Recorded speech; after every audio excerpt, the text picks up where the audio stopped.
प्रणाम my dear students. बेटा topic है क्वांटम नंबर का। मैं टॉपिक आपको पूरा ये पढ़ा चुकी हूँ, लेकिन फिर भी ना ये इम्पोर्टेंट टॉपिक है, तो एक बार मैं इसको दोबारा से आपको रिवाइज करवाना चाहूँगी। थोड़ा सा क्विक रिविजन आज मैं करवाऊँगी आपको इस टॉपिक का। So what are the quantum numbers? It is a set of 4 quantum numbers which we can get complete information about the electrons in an atom. मतलब बेटा कोई भी इलेक्ट्रॉन एटम के अंदर उसकी लोकेशन क्या है, उसमें एनर्जी कितनी है, उसमें कितने ऑर्बिटल्स हैं, क्या उसकी शेप है, इन सबको यहाँ पे हम डिस्कस करेंगे। तो सबसे पहला हमारा है principal quantum number. Principal quantum number, इसको हम रिप्रेजेंट करते हैं स्मॉल एन से, और ये बताता क्या क्या है। बट टॉपिक मैंने आपको डिटेल्ड पढ़ाया पूरा ये लाइन टू लाइन, लेकिन आज थोड़ा सा इसको फास्ट में आपको पढ़ाऊंगी ताकि एक बार दोबारा आपका टॉपिक पूरा ये रिवाइज हो जाए। It determines the size of an atom. Second, it determines the energy of electron in hydrogen atom and hydrogen-like particles in the nth shell. ये आपको पता है बेटा बोर्स एनर्जी निकालने का फॉर्मूला है किसी भी nth शेल का। आपको ये भी पता है इलेक्ट्रॉन एनर्जी है ऑलवेज नेगेटिव ही होगी। So E is equal to -2π² m into e raise to power 4 divide by n square into h square. Now it tells about the main energy level और द शेल। अगर value of n 1 होगी के shell है, 2 होगा तो L shell है, 3 होगा तो एम शेल है, 4 है तो एन शेल है। और अगर मैं उनकी एनर्जीज़ की बात करूं तो सबसे कम एनर्जी के की होगी, उससे ज़्यादा एल की होगी। मतलब जितनी नंबर ऑफ शेल बढ़ेगी उतनी एनर्जी भी आपकी बढ़ती जाएगी। अगला है जो नंबर ऑफ इलेक्ट्रॉन्स हम निकालते हैं किसी भी शेल में, that is calculate bye the formula, और फॉर्मूला आपका क्या है 2n², और n आपको यहाँ पता है number of principal energy level. जैसे बेटा मैं आपको ये कहूँ कि आप M shell number of electron निकालो, तो एम शेल में एन की वैल्यू क्या है 3 है, तो इलेक्ट्रॉन कितने हो जाएंगे 2 इंटू 3 की पावर 2 कितना हो गया बोलो 18 इलेक्ट्रॉन हो गए। 3 का स्क्वायर 9 हो गया, 9 2 ज़ा 18। तो ऐसे आप कोई भी इलेक्ट्रॉन है वो निकाल सकते हो। फिर आपके इसके बाद सेकेंड क्वांटम नंबर है एजोमीथल, सब्सिडरी, सेकेंडरी या एंगुलर मोमेंटम क्वांटम नंबर। इसी को बोलते हैं एजोमीथल, सब्सिडरी, सेकेंडरी और एंगुलर मोमेंटम क्वांटम नंबर। बेटा इसको हम डिनोट करते हैं एल से। अब ये बताता क्या क्या है, it tells about the number of sub shell present in the main shell. Shell में क्या होती है सब शेल, तो उसकी बात कौन करता है azimuthal quantum number. Second point, it helps to explain the fine line of spectrum. Next, it calculate the relative energy of different shell. इसने बात की एनर्जी ऑफ शेल की, और ये बात कर रहा है energy of A sub shell की। ठीक है। अब बेटा इसके बाद नेक्स्ट फोर्थ पॉइंट है, it calculate the angular momentum. It calculate the angular momentum of the electron present in a sub shell. अब बेटा आगे मैं को करवाऊंगी फॉर्मूला कि फॉर्मूला क्या होगा to calculate the angular momentum. और बेटा shape of various sub shell की बात भी इसने की। अब जो एल है, एल का मतलब क्या है एजोमीथल क्वांटम नंबर, उसको निकालने का फॉर्मूला क्या होता है 0 to n-1। अब बेटा पहली शेल है के शेल। के शेल में एन की वैल्यू क्या होती है 1, तो एल की वैल्यू क्या आएगी 0 to 1-1। तो वैल्यू ऑफ एल सिर्फ एक ही आई 0, यहाँ 1 वैल्यू आई। इसका मतलब क्या है कि जो आपकी के शेल है इट हैज़ ओनली 1 सब शेल, और उसका नाम क्या रखा हमने एस सब शेल रखा। फिर सेकंड है for the L shell. L shell में एन की वैल्यू क्या होती है 2, तो वैल्यू ऑफ एल क्या होगी 0 to 2-1, सो 0 आएगी और 1 आएगी। टोटल यहाँ पे 2 वैल्यूज़ आई। इसका मतलब है जो आपकी एल शेल है it contains only 2 sub shell. कौन कौन सी s and p sub shell. अगला है बेटा एम शेल के लिए। एम शेल में एन की वैल्यू क्या होती है 3, तो एल की वैल्यू क्या होगी 0 to 3-1, मतलब 0 1 और 2 होगी। तो यहाँ पर 3 वैल्यूज़ आई। इट मीन्स जो एम शेल है इट कंटेन्स 3 सब शेल। कौन कौन सी s p and d sub shell. Fourth है फॉर द एन शेल, और एन शेल में एन की वैल्यू क्या होती है 4, तो वैल्यू ऑफ एल क्या आएगी 0 1 2 एंड 3, 4 वैल्यू जाएगी। इसका मतलब जो आपकी एन शेल है इट कंटेन 4 सब शेल। कौन कौन सी s p d and f sub shell. So बेटा ये आपकी अलग अलग सब शेल है s p d f g h इस तरह से, और ये उसमें वैल्यू ऑफ एल है 0 1 2 3 4 5। ठीक है। अब इसके बाद बेटा आगे पढ़ते हैं इसी टॉपिक को हम। नेक्स्ट ये कह रहा है, अभी मैंने आपको बताया एनर्जी ऑफ शेल, तो सबसे कम एनर्जी के शेल की थी, फिर एल शेल, फिर एम शेल। सेम इसमें है, जब वैल्यू ऑफ एल बढ़ेगा तो एनर्जी भी बढ़ेगी। तो सबसे कम एनर्जी किसकी है एस सब शेल की है, उससे ज़्यादा है पी सब शेल की, फिर है डी की और फिर आपकी है एफ सब शेल की। एक और बात बेटा, जो आपका एजीमुथल क्वांटम नंबर है इसी को हम क्या बोलते हैं, angular momentum quantum number, because it helps in the calculation of angular momentum of electron in an orbital. और इसको निकालने का फॉर्मूला क्या होगा, √L into L plus one into H by two पाई।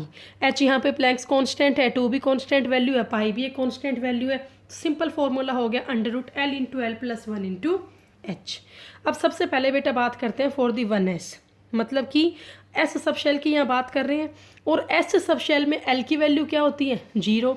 तो यहाँ पर आपकी वैल्यू क्या आएगी बोलिए, किसकी, एंगुलर मोमेंटम की। तो वैल्यू ऑफ एल तो यहाँ 0 है, तो 0 इंटू 0 प्लस 1 0 ही हो गया। पूरी टर्म ही आपकी क्या होगी, सेम रहेगी, 0 ही यहाँ पे हो जाएगी।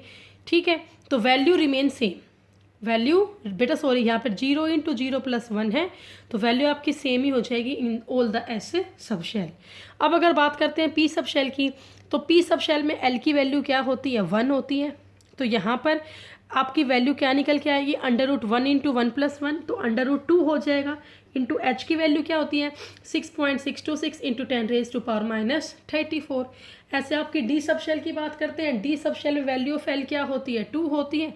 तो यहाँ पर क्या आ जाएगा, √2 इंटू 2 प्लस 1 इंटू में एच, तो √6 इंटू एच हो गया, और वैल्यू ऑफ एच तो यही वाली पुट होगी यहाँ भी।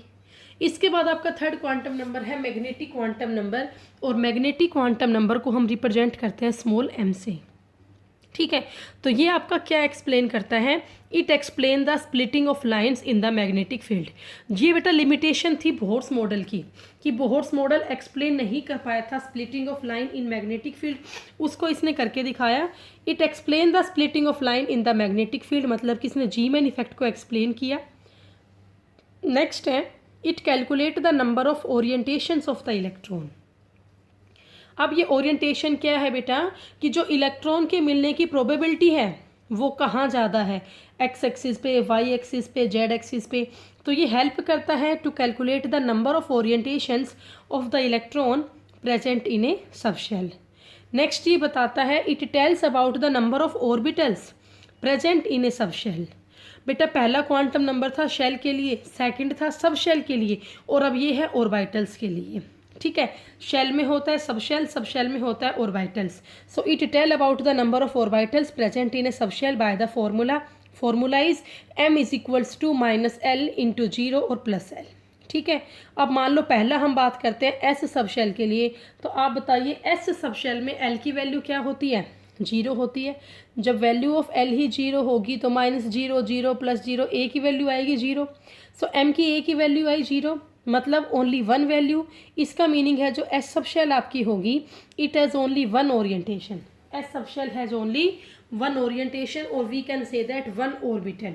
बेटा एस सब शेल में एक ही ऑर्बिटल होगा, जिसे हम क्या बोलेंगे, एस ऑर्बिटल बोलेंगे। इसके बाद नेक्स्ट आपका है for the p sub shell. तो बेटा पी सब शेल में वैल्यू ऑफ एल क्या होती है, 1।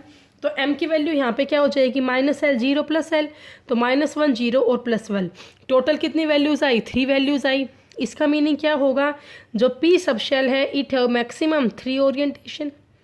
P sub shell have maximum 3 orientation, या आप ये कह सकते हो, और p sub shell maximum contain 3 orbitals in x, y and z axis.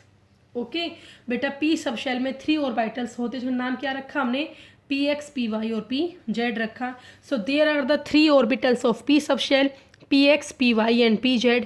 px का मतलब है जो इलेक्ट्रॉन के मिलने के चांसेस है, जो प्रोबेबिलिटी है मैक्स में इलेक्ट्रॉन मिलने की, वो कहाँ है, x एक्सिस पे है। py का मीनिंग क्या है, the probability of finding the electron is maximum at y axis. और pz का मीनिंग क्या होगा, the probability of finding of electron is maximum in the z axis. Okay, अब बेटा इनमें ना तीनों में वैल्यू ऑफ m भी यहाँ पर फिक्स है, ये आपको याद करना पड़ेगा। px के लिए m की वैल्यू क्या होती है, +1, py के लिए -1 और pz के लिए 0 होती है। फिर नेक्स्ट आपका है डी सब शेल। अब बेटा ये आपको पता है एस सब शेल में वैल्यू एल की 0 होती है, पी सब शेल में 1 होती है, और डी सब शेल में 2 होती है। तो अब है for the d sub shell, and in case of d sub shell value of l is equals to 2। तो यहाँ एम की वैल्यू क्या आएगी, -2 -1 0 +1 और +2।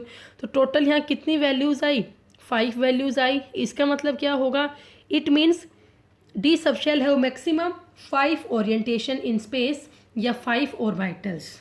ठीक है, जो डी सबशेल होती है इट कंटेन 5 ऑर्बिटल्स, और उनका नाम बेटा क्या क्या होता है, d x y, d y z, d z x, d x square minus y square and d z square. ठीक है, so these are the 5 orbitals of d subshell, और इन सब में वैल्यू भी फिक्स होती है एम की। तो डी एक्स वाई में वैल्यू ऑफ एम होती है -2, डी वाई जेड में होती है -1, डी जेड एक्स में होती है +1, d x square minus y square में होती है +2, और डी जेड स्क्वेयर में होती है 0। इसके बाद नेक्स्ट आपका है for the f subshell. So बेटा एफ सबशेल में value of l is equal to होती है 3k। ठीक है, जब एल इक्वल टू 3 होगा तो एम की वैल्यू क्या होगी, -3 से लेके +3 तक होगी। तो टोटल यहाँ कितनी वैल्यूज़ आई, 7 वैल्यूज़ आई, -3 से लेके +3 तक। इसका मतलब क्या है, जो आपकी एफ सबशेल है इट कंटेन द 7 ओरिएंटेशंस और 7 ऑर्बिटल्स। ओके, अब बेटा एक टर्म यहाँ पर होती है, what is the meaning of degenerate orbitals. इसका मतलब ये है the orbitals of same subshell always have equal energy that are called degenerate orbitals. तो मान लो ये आपके एफ सबशेल के 7 ऑर्बिटल्स हैं, तो इन 7 ऑर्बिटल्स की एनर्जी बिल्कुल सेम होगी। ये डी सबशेल है, इट कंटेन 5 ऑर्बिटल्स, तो यहाँ पर इन 5 डी ऑर्बिटल्स की एनर्जी भी सेम होगी। तो जो ऑर्बिटल्स होते हैं सेम सबशेल के, they always have equal energy called degenerate orbitals. ठीक है, लेकिन अगर हम कोई एक्सटर्नल मैग्नेटिक फील्ड अप्लाई करते हैं, but when any external magnetic field is applied it split into slight different energy, तो बेटा फिर इन ऑर्बिटल्स की एनर्जी है वो बराबर नहीं रह पाती। ठीक है, उससे क्या होता है, स्प्लिटिंग ऑफ लाइन्स होती है। उससे क्या होता है, स्प्लिटिंग ऑफ लाइन अराइज होती है मैग्नेटिक फील्ड में। मतलब यहाँ इसने किसको एक्सप्लेन कर दिया, जी मैन इफेक्ट को एक्सप्लेन किया। इसके बाद बेटा आपका लास्ट क्वांटम नंबर है 4th स्पिन क्वांटम नंबर। ठीक है, तो स्पिन क्वांटम नंबर को हम रिप्रेजेंट करते हैं S से। अब ये क्या बताता है, it tells about the direction off spin of electron. It tells about the direction off spin of electron present in an orbital. बेटा किसी भी एक ऑर्बिटल के अंदर इलेक्ट्रॉन की स्पिन करने की डायरेक्शन क्या होती है। मतलब इलेक्ट्रॉन घूमता आपको पता है अराउंड द न्यूक्लियस, अब वो क्लॉकवाइज घूम रहा है या एंटी क्लॉकवाइज घूम रहा है वो आपको देखना है। ठीक है, फिर सेकंड पॉइंट ये कहता है कि जो इलेक्ट्रॉन है ना, it not only move around the nucleus. बेटा इलेक्ट्रॉन सिर्फ न्यूक्लियस के अराउंड ही नहीं घूमता है, साथ में ये अपनी एक्सिस पर भी घूमता है। ये अपनी एक्सिस पर भी घूमता रहता है। बेटा सिर्फ ये ऐसे नहीं घूमता न्यूक्लियस के अराउंड, ये अपनी एक्सिस के अराउंड भी चक्कर काटता है, घूमता रहता है। सो electron not only move around the nucleus but also spin about its own axis. Third point इसने कहा, जो इलेक्ट्रॉन होता है किसी भी एक ऑर्बिटल का, उसकी स्पिन जो है either in the clockwise direction और in the anti clockwise direction. बेटा हमेशा जो इलेक्ट्रॉन की स्पिन होगी 2 ही डायरेक्शन में होगी, या तो वो क्लॉकवाइज होगी या वो एंटी क्लॉकवाइज होगी। तो अगर उसकी स्पिन है clockwise, so for the clockwise spin of electron जो वैल्यू ऑफ एस होती है spin quantum number that is equal to +1/2, और इसको हम इस एरो से दिखाएंगे। ठीक है बेटा, एरो का हेड होगा ऊपर की तरफ। और अगर आपके इलेक्ट्रॉन की स्पिन है वो एंटी क्लॉकवाइज है, तो वहाँ पर आप स्पिन की वैल्यू लेंगे -1/2, और वहाँ पर आप जो एरो है इसका हेड बॉटम साइड में रखोगे। फोर्थ पॉइंट, जो स्पिन क्वांटम नंबर है, it explain about the magnetic properties of substance. It explain about the magnetic properties of substance. और फिर इसने ये भी कहा, if there are 2 electrons in an orbital, if there are 2 electron in an orbital with the opposite spin, एक की spin है clockwise, एक की स्पिन क्या है एंटी क्लॉकवाइज, तो वैल्यू एक की होगी +12 और एक की क्या होगी -12। तो बेटा इसका ओवरऑल तो वैल्यू क्या हो जाएगी, 0 हो जाएगी। तो मतलब उस कंपाउंड का मैग्नेटिक मोमेंट क्या हो जाएगा, 0। अब बेटा ये मैं आपको सिखाऊंगी how can we calculate magnetic moment. ठीक है, और बेटा जब किसी कंपाउंड का मैग्नेटिक मोमेंट 0 होता है तो वो सब्सटेंस डायमैग्नेटिक होता है। तो सब्सटेंस कॉमनली 2 टाइप के होते हैं, डायमैग्नेटिक और पैरामैग्नेटिक। जो सब्सटेंस मैग्नेटिक फील्ड से अट्रैक्ट होते हैं उनको बोलते हैं पैरामैग्नेटिक, और जो सब्सटेंस मैग्नेटिक फील्ड से रिपेल होते हैं उनको बोलते हैं डायमैग्नेटिक। तो जिनमें वैल्यू 0 यहाँ पर हुई तो ये सब्सटेंस कैसा है, डायमैग्नेटिक है, मीन्स रिपेल्ड होगा मैग्नेटिक फील्ड से। फिर अगला इसने कहा कोई भी 2 इलेक्ट्रॉन है, अगर वो सेम स्पिन में है, मान लो दोनों ही क्लॉकवाइज में है, तो +½ और +½ 1 हो जाएगा। दोनों ही एंटी क्लॉकवाइज है तो माइनस का 1 यहाँ पे हो जाएगा। तो बेटा इस तरह से यहाँ पर क्या होगा, अगर 2 इलेक्ट्रॉन है वो सेम स्पिन में होंगे तो जो उनका यू है वो 0 नहीं होगा, मतलब सब्सटेंस फिर कैसा होगा, पैरामैग्नेटिक होगा। पैरामैग्नेटिक का मतलब वो अट्रैक्ट होगा मैग्नेटिक फील्ड से। देन आपका है what is the formula for calculation of angular momentum of spinning electron. How can we calculate the angular momentum of spinning electron.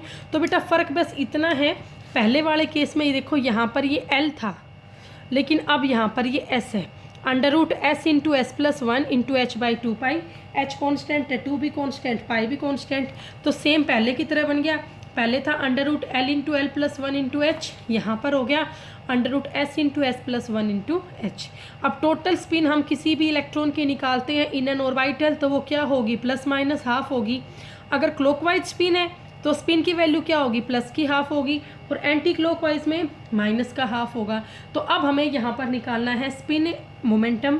तो बेटा यहाँ वैल्यू ऑफ s मैंने +½ ली है, तो 1/2 × 1/2 + 1, तो ये क्या हो गया √3 / 2 × में h। तो ऐसे हमने इसका क्या निकाल लिया, स्पिन एंगुलर मोमेंटम निकाल लिया। तो बेटा इसी के साथ ये आपका टॉपिक पूरा हुआ स्पिन क्वांटम नंबर का। मैंने इस टॉपिक को बहुत ही फास्ट पढ़ाया है आज। वो क्यों पढ़ाया है बेटा, टॉपिक मैंने आपको पहले बिल्कुल स्लो पढ़ाया था ये पूरा, ठीक है। एक बार मैंने इसको फिर से आज आपको इस टॉपिक को रिवाइज करवाया है ताकि जो मैं आगे आपको टॉपिक करवाऊँ उसमें कोई भी कन्फ्यूजन आपको ना आए। Thank you so much, have a nice day.